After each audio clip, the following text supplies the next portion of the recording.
자, 오늘은 드디어 존 칼빈입니다. 여러분, 우리 오지근의 교회는 장로교회죠.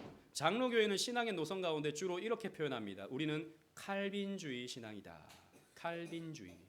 뭐 루터파, 개혁파 이렇게 나뉘지만 우리는 칼빈주의 신앙이다 라고 하는 것을 말하기도 하고, 근데 이제 너무 사람을 부각시키는 것 같아서 우리는 보통 개혁파, 개혁주의라는 말을 많이 쓰지만, 학파적으로 보면 우리는 칼빈주의의 입장에 서 있는 교회다. 우리의 족보를 한번 공부해 보도록 하겠습니다.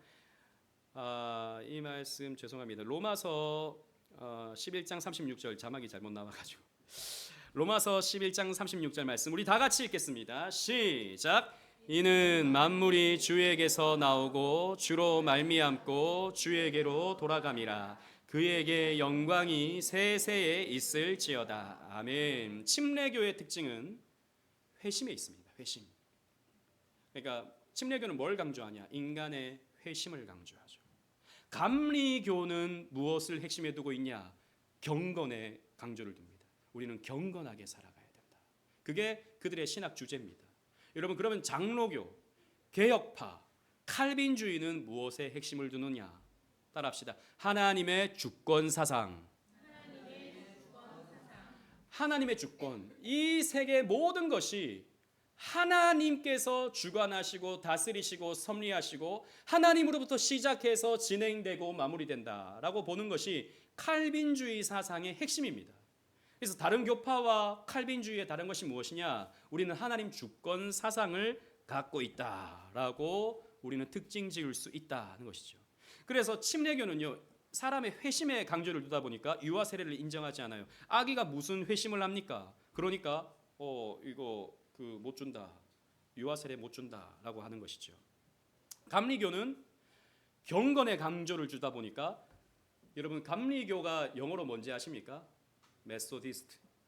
메소디스트라는 말은 메소드, 도구. 그러니까 자꾸 뭔가 도구를 만들어내. 내가 뭔가를 해야 돼. 감리교는 자꾸 내가 살아있는지 죽었는지를 내가 지금 봉사하는 그 무엇에 두고 판단하게 되는 거예요.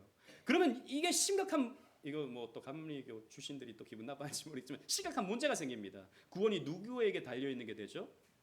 내 행위에 달려 있게 되는 것입니다. 칼빈주의는 그런 게 아니죠. 구원이 누구에게 달려 있습니까? 전능하신 하나님에게 달려 있는 거예요. 하나님이 나를 찾아오셨기 때문에, 하나님이 내게 믿음 주셨기 때문에, 하나님이 내 믿음을 끌고 가시기 때문에, 하나님이 나를 저 천국으로 견인하시기 때문에 우리는 구원받을 수밖에 없다. 그래서 모든 영광 누구에게 돌립니까? 하나님께 돌리는 거죠. 그래서 만물이 주에게서 나오고 주로 말미암고 주에게로 돌아간다. 그에게 영광이 세세에 있을 것이다 라고 보는 것이 우리 칼빈주의 사상이다는 것입니다. 자, 그렇다면 이 칼빈에 대해서 우리 살펴보도록 하겠습니다. 이 칼빈은 1509년에 태어났어요. 여러분, 종교개혁이 언제 일어났죠? 1517년. 그렇죠. 1517년에 마틴 루터가 종교개혁의 불을 지폈습니다. 그렇다면 그때 칼빈은 몇 살입니까? 8살이 되는 거죠. 그죠? 그러니까 종교개혁 2세대가 칼빈입니다. 그러니까 루터와 쯔빙글리의 유산 위에 칼빈은요, 그것을 더 공교하게 만든, 정리한, 체계를 만든 하나의 집대성한 학자라고 볼 수 있는 것이죠. 칼빈은 프랑스 사람입니다. 여러분, 루터는 어느 나라 사람이었어요? 독일 사람이었죠. 쯔빙글리는 스위스 사람이었죠. 칼빈은 이 프랑스 북부에 있는 노용이라고 하기도 하고요. 누아용이라고 하기도 하는데, 이곳에서 태어났습니다. 아버지가 교회 직원이었어요. 그러니까 로마 카톨릭 한 교회의 재정을 담당하는 그런 직원이었습니다. 사무도 보고요. 때로는 교회가 소송이 걸리면 대표로 가서 소송을 진행을 하기도 하고요. 교회 모든 행정과 이런 것들을 담당하던 직원이 아버지였습니다. 그래서 아버지가 장 제라드라는 이름을 갖고 있었고요. 그리고 어머니는 이름이 르프랑이라고 하는 이름을 갖고 있었습니다. 5째 가운데 넷째로 태어났어요. 1523년 몽테기 갈리지에서 논리학과 철학을 배웠고요. 그리고 땡땡주의를 배웠어요. 무슨 주의를 배웠을까요? 오, 역시 여러분 루터도 인문주의를 공부했죠, 그죠? 쯔빙글리도 인문주의를 공부했습니다. 인문주의는 단순히 그냥 인문학을 말하는 게 아니라 그랬죠, 그죠? 고전 공부를 했다는 거예요. 인문주의를 이때 당시에 모든 철학은 모든 학문은 인문주의로 통했습니다. 르네상스가 일어났던 그런 상황이었기 때문이죠. 이 몽테기 칼리지에서 당시에 라틴어 스승인 마트렌 코르디에라고 하는 교수를 만나게 됩니다. 그리고 이 사람을 통해서 라틴어를 체계적으로 배우게 되고 고전을 보려면 라틴어를 공부해야 되거든요. 특히 또 라틴어 성경, 이 벌게이트 성경을 제대로 보려면 라틴어를 공부를 했어야 되거든요. 그래서 이 라틴어를 공부를 잘했습니다. 나중에 이 코르디에 교수를 제네바로 이제 칼빈이 가서 거기에서 교회를 담당하게 될 때 이제 동역자로 같이 데리고 가서 초청해서 같이 이렇게 제네바 교회를 세워가는 그런 역할을 감당하게 됩니다. 그리고 1528년 오르레앙 대학에서 땡땡 공부를 합니다. 지난번에 제가 한번 말씀드렸었어요. 무슨 공부를 했을까요? 법학을 공부했어요. 맞아요. 루터도 전공이 뭐였어요? 원래 법학이었어요. 칼빈도 전공이 뭐였어요? 법학이었어요. 우리 법대 갈 친구 혹시 여기 있으면 나 법 공부하고 싶어요. 아무도 없어요? 나 법대 갈래. 법대가 뭔지도 잘 모르죠. 요즘에요. 대한민국에 아주 그 뭐랄까요 견고한 카르텔이 있는데 뭐 이게 뭐 또 어떻게 들릴지 모르겠지만 하나가 여러분 우리나라는 이 의료계가 대단한 카르텔을 갖고 있죠. 공교합니다. 의료계를 개혁하기가 쉽지 않아요. 또 하나는 어디입니까? 법조계죠. 카르텔이 대단합니다. 그래서 거기 들어가면 어느 정도 여러분 돈 번다고요. 그래도 아무 감흥이 없네. 아무튼 칼빈도 법을 공부했습니다. 칼빈의 부친이요 노용에 있던 성당에서 마차를 빚게 되었어요. 원래는 이 칼빈을 사제로 키우고 싶은 마음이 있었거든요, 아버지가. 왜냐하면 자기가 교회 직원이니까 사제로 키우고 싶었는데 교회와 마찰이 생긴 겁니다. 교회에서 어떤 문제가 생겨서 이 모든 덤탱이를 아버지 이 장 제라드가 다 뒤집어쓰게 생기게 되는 그런 상황이 생깁니다. 그때 그 아버지가 병이 들었어요. 그 너무너무 고생해가지고 교회로부터 상처를 너무 많이 받아가지고 우리 아들 더 이상 신학 공부 안 시킬 거야, 법 공부 시킬 거야 라고 해가지고 오를레앙의 대학으로 가서 법학을 공부하게 된 것입니다. 그리고 신학 공부하는 것보다도 이제 르네상스가 막 일어나고 이런 상황 속에서 막 교회에 대한 비판이 점점 커질 때였거든요. 그런 상황에서 차라리 그냥 법 공부하는 게 낫겠다라고 해서 칼빈에게 법 공부를 시켜요. 칼빈은 아버지에게 순종합니다. 칼빈은요 되게 순종적인 사람이에요. 어떻게 보면 굉장히 차분하고요. 굉장히 뭐 윗사람이 지시를 하면 잘 따르는 그런 순종적인 사람이었다라고 볼 수 있어요. 여러 가지로 보면. 그런데 이 오를레앙 대학에서 헬라어를 가르친 멜키오르 볼마르라고 하는 사람을 만나게 됩니다. 이 칼빈은 공부를 참 많이 해요. 이 오를레앙에서 볼마르라고 하는 교수를 만나게 되는데 이 사람은 헬라어를 가르쳤어요. 이제 또 고전을 공부하려면 헬라어를 배워야 되지 않습니까? 근데 이 헬라어를 배우면서 땡땡파 개혁신앙을 소개받게 됩니다.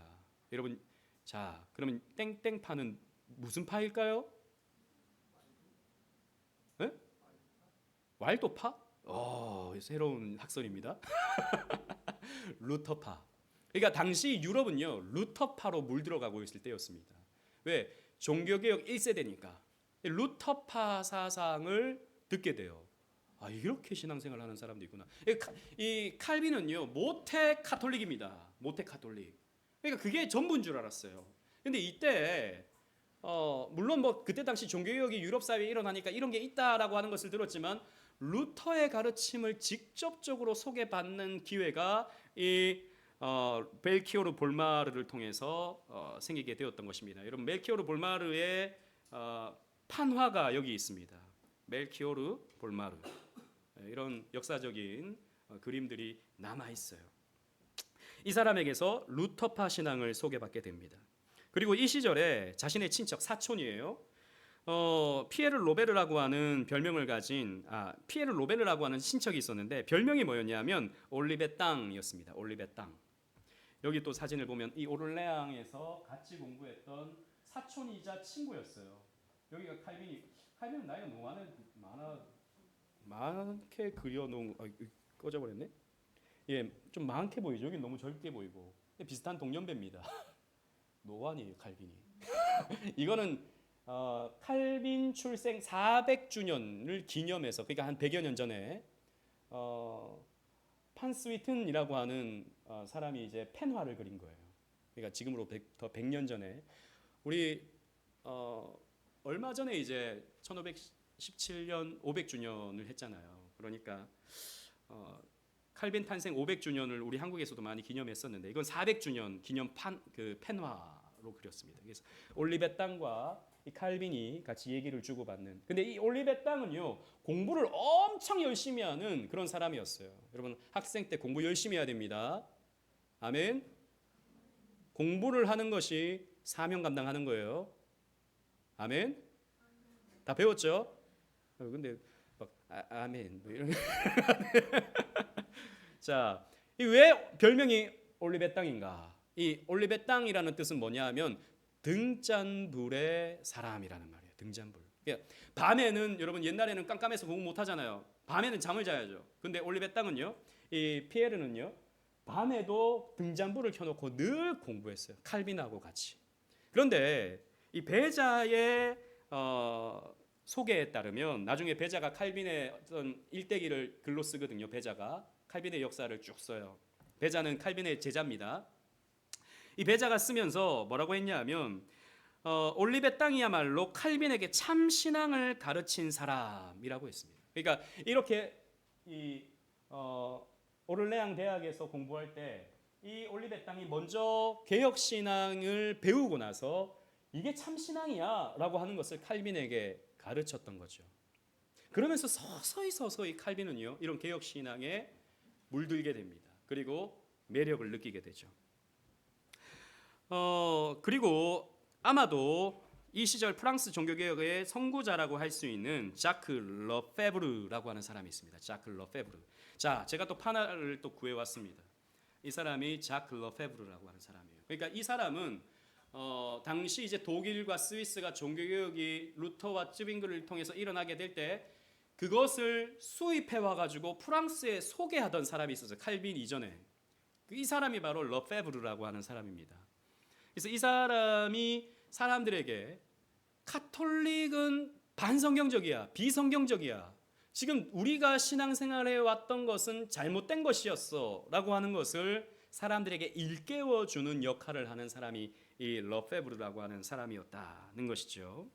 그런 상황 속에서 1531년, 1531년이면 22살이 되는 거죠. 칼빈에게 있어서. 이때 아버지가 돌아가십니다. 그 성당에서 싸움이 일어나서 아버지가 화병을 얻었는데 아버지가 곧 돌아가시게 된 거죠. 이런 상황 속에서 이제 칼빈은 더 공부를 하려고 왕립대학인 포르테 대학에서 수학을 하게 됩니다. 이 대학은 당시 새로 생긴 대학인데요. 프랑스 왕 프랑스와 1세가 왕립대학의 성격으로 설립한 것입니다. 그래서 나중에 이 대학은 프랑스 대학이 됩니다. 칼빈은 이 대학에서 성경 고전어를 깊이 있게 공부하게 돼요. 그러니까 히브리어, 헬라어, 그리고 이 성경 고전을 아주 깊이 있게 공부하게 돼요. 그리고 같이 왕립대학에서 공부하던 칼빈이 공부를 아주 잘했습니다. 칼빈은 이런 스타일이에요. 공부가 제일 쉬웠어요. 이런 거 이해가 됩니까? 공부가 제일 쉬웠어요. 우리 주한이 어때? 공부가 제일 쉬워요? 아니요. 우리 유건이 어때? 공부가 제일 쉬워요? 아니요. 우리 유은이 어때? 공부가 제일 쉬워요? 아니요. 우리 유솔이 어때? 공부가 제일 쉬워요? 아니요. 공부 힘들어요? 근데 칼빈은요. 공부는 이건 너무 쉬운데 그냥 암기하면 되잖아. 그냥 이해하면 되잖아. 약간 좀 엄친아 같은 그런 스타일이 칼빈이었어요. 나중에 조금 더 소개하겠습니다. 그의 실력이 어떠했는지. 이러다 보니까 학교에서 탁월한 수재로 평가를 받아서 포르테 대학으로 이제 진학을 할 수 있게 되었어요. 그 포르테 대학은 아무나 갈 수 있는 대학이 아니었어요. 귀족들만 갈 수 있는 대학이었어요. 이 귀족 대학에서 누구를 만나냐 하면 니콜라스 콥이라고 하는 사람을 만납니다. 이 니콜라스 콥은 아주 그 왕의 주치의의 아들이었어요. 프랑스와 1세의 주치의의 아들. 그러니까 대단한 사람이죠. 이 사람이 나중에 파리 대학의 총장이 됩니다. 젊은 나이에 20대에 대학 총장이 된다고요. 20대에. 아무튼 이 사람과 교제를 하게 됩니다. 근데 이 니콜라스 콥이 개혁 신앙에 아주 영향을 받아서 고무가 되어 있었어요. 아, 그렇지. 개혁 신앙 해야지. 개혁 신앙 해야지라고 하는 사람이었습니다. 그러면서 귀족들이 모이는 개혁 신앙을 추구하는 귀족들이 모이는 모임에 칼빈이 참여하게 돼요. 특히 여기 보시면 14페이지 위에 보시면 에티엔 드라 포르주라고 나오죠. 이 사람이 귀족 이름입니다. 이 사람 집에서 귀족들이 이 개혁 신앙을 같이 공부하는 모임들을 한 거예요. 근데 여러분 여기서 퀴즈. 왜 귀족들이 개혁 신앙을 좋아했을까요? 돈 많은 사람들이 개혁 신앙을 좋아했어요. 당시에. 왜 귀족들이 개혁 신앙을 좋아했을까요?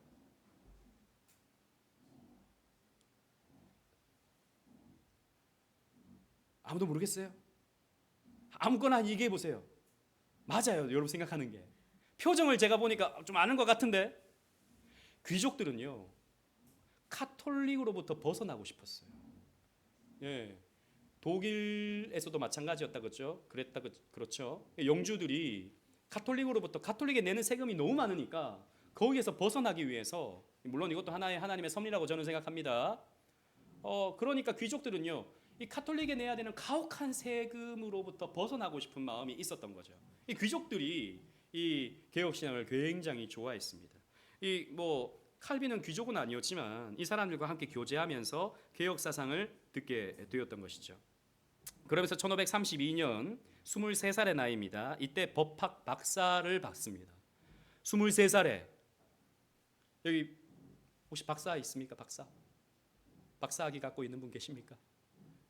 박사를 요즘에도 하려면 적어도 30대, 정말 적어도 30대 초반은 돼야 될 것 같아요. 그죠? 근데 물론 이 시대는 조금 빠르긴 했습니다만 23살의 나이 때 법학 박사학위를 받습니다. 그리고 세네카의 관용론에 대한 주석을 출판해요. 그러니까 이 23살의 나이 때 책을 출판했습니다. 세네카의 관용론에 대한 주석. 여러분 세네카라는 사람 압니까? 들어보셨죠? 세네카는 당시 그 로마 시대의 수사학자입니다. 수사학자. 말을 잘하는 연설학자. 수사학자였습니다. 철학자이기도 했죠. 이 사람이 쓴 책 중에 관용론이라는 책이 있어요. 이 관용론이라는 책에 대해서 이제 주석을 단, 해설을 한 책이 바로 칼빈의 책이었습니다. 자, 여기서 보시면 칼빈이 어떤 주의 학자라는 것을 알 수 있어요. 인문주의 학자라는 것을 알 수 있죠. 고전을 해설하는 그런 인문주의 학자였다라는 거죠. 그러니까 여러분 이게 하나의 토대가 됩니다. 칼빈에게 있어서. 왜냐하면 나중에 여러분 최고의 고전이라고 할 수 있는 성경을 주석하는 일에 칼빈이 쓰임을 받잖아요. 그래서 지금도 여러분 목사님들이 가장 애지중지하는 주석책이 있다면 칼빈 주석이거든요. 500년 전에 나온 책이지만 저한테도 다 있습니다. 칼빈 주석이. 이 책을 통해서 성경을 이해하는. 근데 이런 토대를 세네카의 관용론이라고 하는 이 고전을 주석하는 일로부터 시작했던 칼빈에게 있어서 중요한 역할을 했던 것입니다. 제가 공부할 때는 제가 그 신학교 처음 들어갔을 때는 이 책이 한국에 안 나왔었어요. 세네카의 관용론 주석. 근데 최근에는 이런 칼빈의 세네카의 관용론 주석도 이 번역이 돼서 출판이 되고 사람들이 읽을 수 있죠. 근데 읽으면 무슨 말인지 도대체 알 수가 없어요. 너무 어려워요. 아무튼 그렇습니다. 근데 이 책을 왜 썼느냐? 처음에는 출판까지 할 마음은 없었어요. 그런데 이 책을 읽어본 친구들이 이 책 출판해야 된다라고 권면을 했기 때문입니다. 칼빈이 이 책을 쓴 이유로 여러 가지 이유에 대한 설이 있는데요. 세네카가 당시의 왕이 누구였냐면 누구였을까요? 오, 맞습니다. 네로였습니다. 네로 황제를 설득해서, 당시 네로가 교회를 엄청 핍박했잖아요. 당시 그 네로에 대한 반감을 다른 누군가에게 돌리기 위해서 뭐 네로가 불을 질렀다라고 하는 소문도 있고, 근데 아니라고 하는 뭐 말 주장도 많이 있죠. 어쨌든 로마의 그 상당 부분이 불에 탔을 때 기독교인이 앙심을 품고 불을 질렀다라고 하는 누명을 씌워서 네로가 기독교인들을 엄청 핍박하지 않습니까? 그렇게 핍박하게 될 때 세네카가 관용을 베풀어야 된다, 왕은, 라고 쓴 책이 관용론이라는 책이었어요. 그래서 마찬가지로 당시 프랑스와 1세는 교회를 좀 이상하게 봤습니다. 교회를 이렇게 호의적으로 보지 않았어요. 개혁신앙을, 개혁교회를 호의적으로 보지 않았습니다.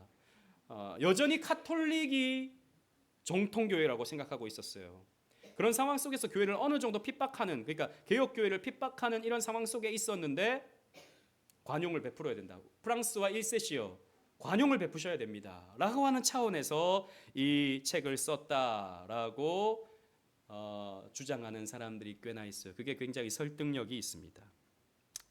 그래서 도대체 칼빈은 언제 회심했는가? 여러 가지 설이 있습니다. 그러나 칼빈은요, 자신의 이야기를 잘 하지 않았어요. 루터는 자기의 이야기를 굉장히 많이 했습니다. 심지어는 농담 따먹기 한 얘기까지도 다 썼어요. 하지만 칼빈은 자기 이야기를 거의 쓰지 않았어요. 그래서 칼빈이 어떻게 회심했는지, 어떤 과정을 통해서 회심했는지 알기는 쉽지 않습니다. 그런데 전체적인 맥락을 볼 때 칼빈은 대학 생활 전반을 통해 긴 회심의 과정이 있었을 것이라고 추측됩니다. 즉 카톨릭에서 개신교로 회심하는 과정이 아주 길게 천천히 이루어졌을 거라고 추측이 됩니다. 여러분, 회심이라고 하는 것은 사실은 어느 한순간에 이루어지죠. 그죠? 회심이라고 하는 것은, 여러분 회심 아시죠? 그죠? 내가 이제 예수님을 진실로 믿기로 결심하는 것을 우리는 회심이라고 그러죠. 그러니까 예전에 살던 삶을 돌이켜서 하나님의 말씀으로 내가 살겠다고 다짐하고 결심해서 그 길로 나가는 것을 우리는 회심이라고 합니다. 그러니까 카톨릭으로부터 돌아서서 진리의 길로 가고자 결심했던 것을 칼빈의 회심이라고 보는 거죠. 이런 회심은요, 한순간에 일어나긴 하지만 아주 긴 과정을 통해서 이루어지기도 합니다. 그게 겉으로 봤을 때는. 그러니까 우리 스스로가 내가 회심했는가, 이런 것들을 여러분 점검하는 게 필요해요. 우리 자녀들이 회심했는가, 정말 이 자녀들이 하나님을 믿고 하나님을 사랑하고 있는가, 이 부분에 대해서 우리가 판단하기는 쉽지 않습니다. 그걸 판단하려고 하잖아요. 그럼 문제가 생기는 거죠. 왜요?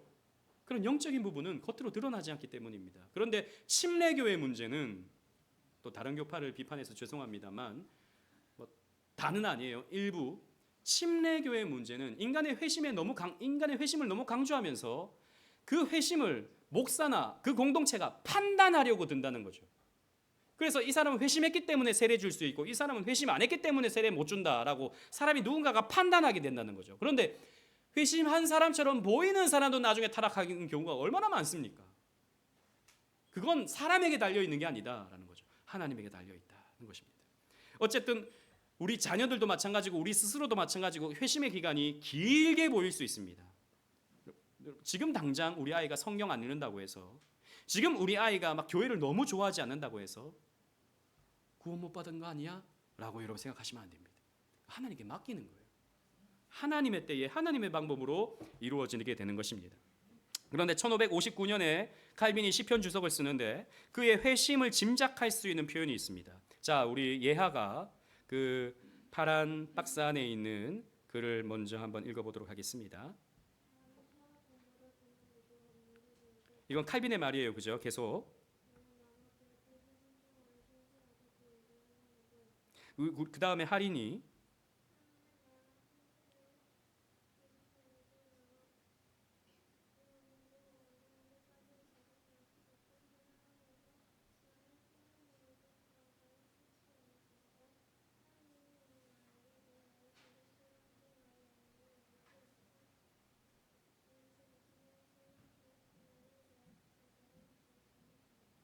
우리 유소리 한번 읽어볼까요? 그 다음에 그리고부터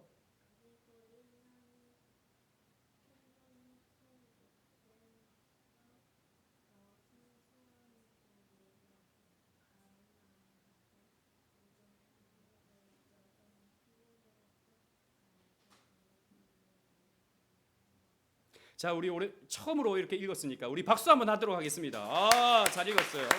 사실 우리 어린이들이 이 글을 읽기가 쉽지 않아요. 칼빈은요, 자기의 그 회심 과정을 이렇게 표현했던 거죠. 예기치 못한 회심.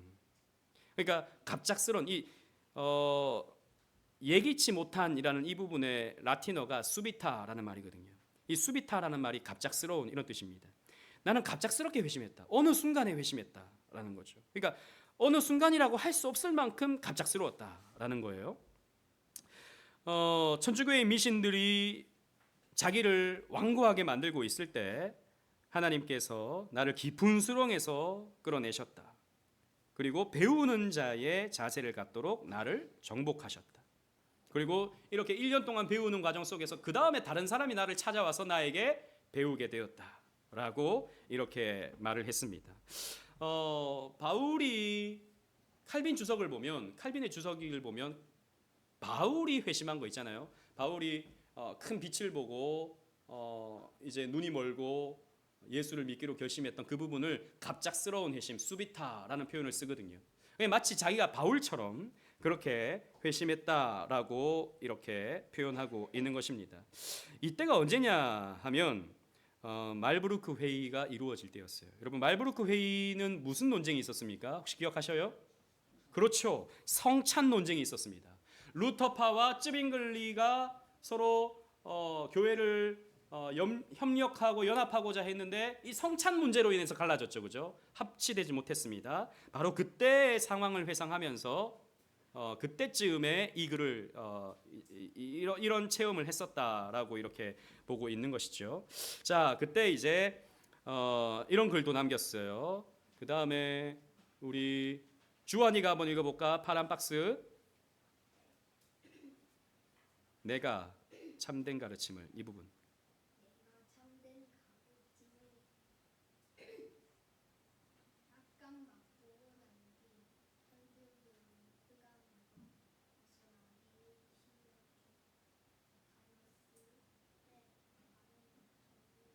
자, 칼빈은 누구의 책을 읽었어요? 루터의 책을 읽었어요. 그러니까 종교개혁이요, 하늘에서 뚝 떨어진 게 아니고 루터는 또 그 이전에 후스에 쭉쭉 이어지는 겁니다. 교회는 한 번도 없었던 적이 없어요. 중세시대 때도 이어지고 하는 과정을 통해서 종교개혁이 더욱더 확고해졌던 것입니다. 그래서 이때쯤에 칼빈은 회심하지 않았을까, 이 긴 시간을 통해서 우리는 살펴볼 수 있게 되는 것이죠. 그리고 이것만 하고 마치도록 하겠습니다. 다 안 해도 요 앞부분만 조금 하겠습니다. 당시에 이런 시즌이 있을 때 파리 대학에서 어떤 운동이 일어났습니다. 어떤 운동이 일어났냐면 반개혁 운동이 일어났어요. 그러니까 카톨릭에 아주 깊이 빠져 있던 학생들이 이런 점점 더 종교개혁의 물결이 커지고 있는 것을 직감하면서 이거 안 돼라고 하는 것을 강조하는, 그러니까 운동하는 반개혁적 학생들이 파리 대학에 있었어요. 언제나 여러분 프랑스는 시위 잘하잖아요. 시위, 그럼 프랑스, 여러분 최근에 프랑스 시위하는 거 봤습니까? 무시무시하게 시위. 우리나라는 뭐 저리 가라예요. 시위 그럼 프랑스인데, 당시에도 이런 개혁 운동이 일어나니까 반개혁 운동도 일어났던 것입니다. 이런 개혁 신앙 추구하려고 하는 사람 나가라라고 하는 차원에서 운동들이 일어났는데, 그때 당시 나바르 왕국의 마그리트라고 하는, 여기 사진이 있습니다. 나바르라고 하는 왕국은 지금은 없습니다. 지금은 프랑스에 통합됐어요, 이 나라가. 그래서 없어졌어요. 그러나 그때 당시는 나바르라고 하는 스페인과 프랑스 사이에 조그만한 나라가 있었어요. 이 나바르 왕국의 여왕이 왕비죠, 왕비. 여왕이 아니고 왕비가 이 마그리트, 영어로 하면 마가렛. 여러분, 그리고 아주 옛날은 아니죠. 십몇 년 전에 마고라고 하는 영화가 있었어요. 마고. 그 마고라고 하는 이름이 이 마그리트라고 하는 이 여인과 같은 표현입니다. 그 사실 굉장히 좀 뭐랄까요, 행복하면서도 불우했던 그런 참 드라마틱한 인생을 살았던 여인이었죠. 이 여인이, 이 왕비가 개혁 신앙에 매료가 돼 있었어요. 개혁 신앙에 매료가 돼 있어서 이런 개혁 신앙을 추구하는 사람들을 보호해주고 지켜주는 역할을 했습니다. 그런데 이 프랑스 학생들이 이 마그리트를 흉보는 연극을 상연한 거예요. 연극. 이 개혁적 견해들을 심하게 비평하는 연극을 상연한 거예요. 그러니까 마그리트 흉내를 내면서 자기는 고고한 척, 자기는 꽤 진리를 추구하는 척 하는데 그 사람 위선자야, 그 사람은 나쁜 사람이야 라고 하는 연극을 이렇게 만들어서 상연을 한 거예요. 이 마그리트라는 여인은 나바르 왕국의 왕비였으며 최초의 개신교 왕비입니다. 개신교 왕비. 이전까지는 왕비 그러면 다 카톨릭이었는데 최초의 유럽의 개신교 왕비가 마그리트라고 하는 여인입니다. 이 여자는 종교개혁자들을 배려하고 보호했어요. 그리고 파리 대학의 총장이었던 젊은 총장이었어요. 아까 우리 봤었던 포르테 대학에서 같이 칼빈과 공부했던 이 니콜라스 콥이라는 사람이 이 연극을 상연하는 학생들을 해체시켜 버렸습니다. 이런 연극 하지 마. 왜? 니콜라스 콥은 개혁 신앙에 물들어 있으니까. 그런 연극 하지 마라고 학생들에게 엄금을 내렸습니다. 이런 상황 속에서 갈등이 막 일어났던 것이죠. 그런 상황 속에서 칼빈은요, 이 나바르의 왕비를 이렇게 표현했습니다. 거룩한 도덕과 순수한 종교를 지닌 여인이다. 거룩한 도덕과 순수한 종교를 지닌 여인, 좋은 여인이다라고 이렇게 평가를 했던 거예요. 자, 그런데 이제 결정적인 사건이 일어납니다. 1533년 니콜라스 콥이 파리 대학 총장이었어요. 20대에 아주 젊은 총장이었습니다. 만성절은 11월 1일이죠.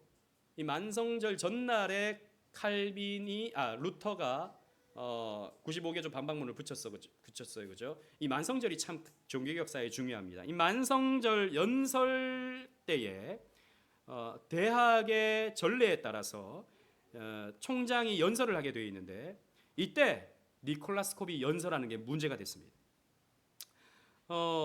이 니콜라스 콥은 왕의 의사로서 에라스무스와 절친하게 지냈던 기욤 콥이라는 사람이 있습니다. 이게 이제 니콜라스 콥의 아버지인데 이 콥의 셋째 아들인 이 니콜라스 콥이 칼빈보다 4살 많았습니다. 이때는 이제 칼빈은 24살이니까 이 사람은 그럼 27이 되는 것이죠. 27에 대학 총장이 되는 건 너무하지 않나 싶은데 서양 사회는 그런 게 많습니다. 서양 사회는 지금도 저기 칼빈 대학교라고 미국의 그랜드 래피즈에 가면 있는데 거기 총장이 제가 뭐 듣기로는 굉장히 젊다고 들었어요. 아무튼 우리는 총장이 대부분 60대, 70대 막 돼야지 총장이 되고 그러지 않습니까? 근데 이때는 젊었다. 그리고 서양 사회는 젊을 수 있다라는 것이죠. 그래서 이 사람이 만성절에 연설을 하는데 이 설교에서 개혁 사상을 선포한 거예요. 학생들이 다 모여 있는 상황 속에서 개혁 사상을 선포했습니다. 이게 이제 학생들이 또 들고 일어나는 카톨릭에 물든 학생들이 들고 일어나는 시위 사건으로 번지게 돼요. 그래서 콥의 설교에 이단 시비를 제기하는 고소장이 파리 국회에 제출이 되었습니다. 그리고 콥은요 국회에 소환장을 받았습니다. 당신 와서 소명하시오라는 것이었어요. 그래서 법원으로 이제 향하고 있는데 아무래도 자기가 구금될 것 같아. 아무래도 자기가 감옥에 들어갈 것 같아. 그래서 이 니콜라스 콥은요 아버지의 고향인 바젤, 스위스 바젤로 우리 아까 지도 봤지 않습니까? 스위스 바젤로 도피를 하게 됩니다. 아버지 고향이 거기 있으니까 도피를 하게 돼요. 근데 문제는 이 연설문을 누가 썼는가에 대한 문제가 있었습니다. 누가 썼을까요? 칼빈이 쓴 거죠. 칼빈은요 콥의 이 설교문을 작성했다는 혐의를 받았습니다. 물론 뭐 확실히 증명해낼 수 있는 그런 방법은 없어요. 그런데 역사적인 정황을 보면 그렇게 추측이 된다는 것입니다. 그래서 칼빈이요 지명수배를 당합니다. 그래서 칼빈은요 압수수색을 당해 집에 막 이제 경찰들이 막 찾아오고 이 글 쓴 흔적들을 막 찾아내고 이런 상황이 있는 상황 속에서 칼빈이요 양치기로 위장해서 도망을 가요. 아주 재미있는 이야기입니다. 마치 바울이 광주리를 타고 도망을 갔던 것처럼 칼빈이 그렇게 말합니다. 양치기로 자기가 변장을 해서 이제 압수수색하는 사람들로부터 피해서 도망을 갔습니다. 그래서 변장해서 그곳을 나왔습니다. 뭐 이 콥의 설교문을 누가 썼는지 이견들이 있지만 대다수의 학자들은요 칼빈을 그 설교의 작성자로 보고 있어요. 왜냐하면 칼빈의 표현들이 많이 들어가 있었거든요. 연설문을 보면 팔복의 의미를 취급하는데 우리 마태복음에 나오는 팔복의 의미, 여기서 언급된 율법과 복음에 대한 견해들은 루터를 연상하게 했기 때문입니다. 루터의 글이 이미 출판되어 있는 루터의 책의 표현이 많이 들어와 있게 된 거예요. 이 연설문에는 에라스무스의 신약 성격 서문과 붓저, 나중에 또 칼빈과 만나게 되는 이 붓저가 라틴어로 번역한 교회 설교집에 실린 루터의 설교가 그대로 인용돼서 사용된 거예요. 그래가지고 이 칼빈이요 지명수배 당해서 도피 생활을 하게 되는 것입니다. 이때부터 칼빈은요 개혁에 몸을 담게 되는 것이죠. 자, 요것만 읽고 마치겠습니다. 그 파란색 부분을 우리 유건이가 한번 읽어보도록 하겠습니다.